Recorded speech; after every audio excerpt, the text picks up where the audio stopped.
Deuteronomy 17. This is one of those rare chapters in which someone dies. I'm just kidding, that's the entire Bible. But this time we get to stone people, so yay? Question mark? Oh, and also we get to declare a king. So I guess that makes the murdering worth it. Do not sacrifice to the Lord your God an ox or a sheep that has any defect or flaw in it, for that would be detestable to him. We're still doing animal sacrifice rules? I thought we were done with those. It's like God forgot one and is just cramming it in here so we don't forget. If a man or woman living among you in one of the towns the Lord gives you is found doing evil in the eyes of the Lord your God in violation of his covenant, and contrary to my command has worshipped other gods, bowing down to them or to the sun or the moon or the stars in the sky, and this has been brought to your attention, then you must investigate it thoroughly. If it is true, and it has been proved that this detestable thing has been done in Israel, take the man or woman who has done this evil deed to your city gate and stone that person to death. On the testimony of 2 or 3 witnesses, a person is to be put to death, but no one is to be put to death on the testimony of only 1 witness. The hands of the witnesses must be the first in putting that person to death, and then the hands of all the people. You must purge the evil from among you.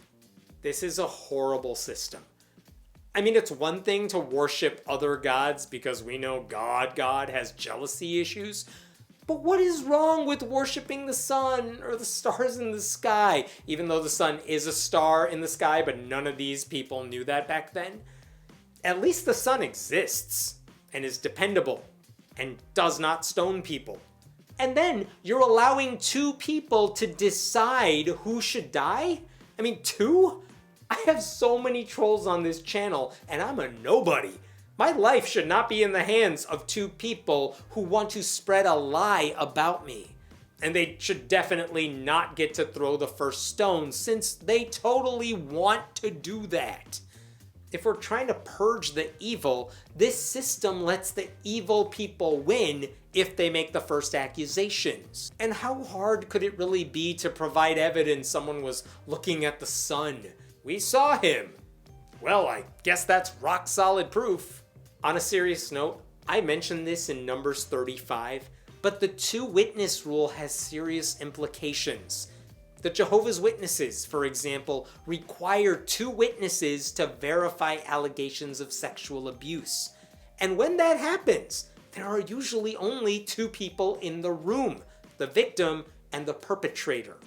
In the past, that gave JW leaders religious justification to ignore allegations of abuse.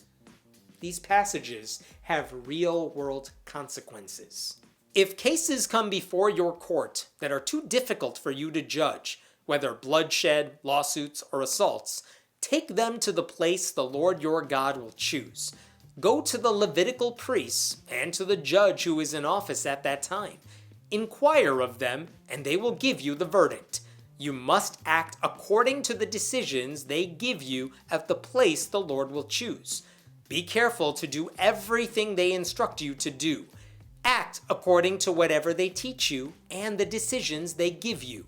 Do not turn aside from what they tell you, to the right or to the left. Anyone who shows contempt for the judge or for the priest who stands ministering there to the Lord your God is to be put to death. You must purge the evil from Israel. All the people will hear and be afraid, and will not be contemptuous again. It is amazing that we're even considering tough cases, which we absolutely should, when just a second ago we were perfectly willing to stone people on the basis of 2 people conspiring against them.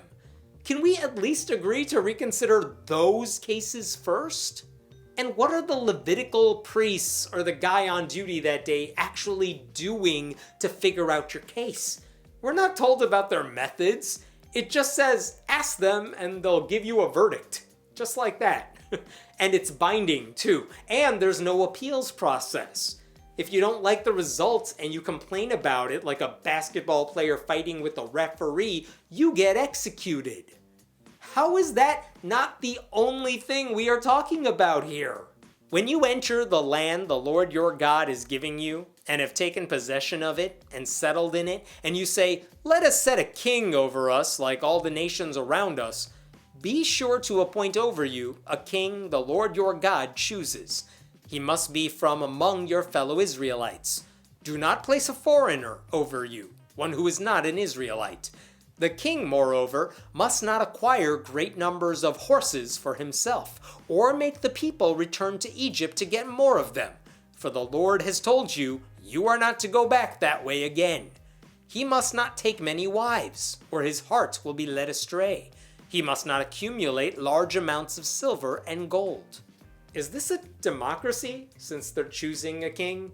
Or a monarchy, because there is a king? Or an autocracy, because no one has any say in the king, since God just tells them who it is? And how is it that the only rules for the king are you just get to have a ton of horses and some wives and just a crap load of silver and gold? But that's it, no more.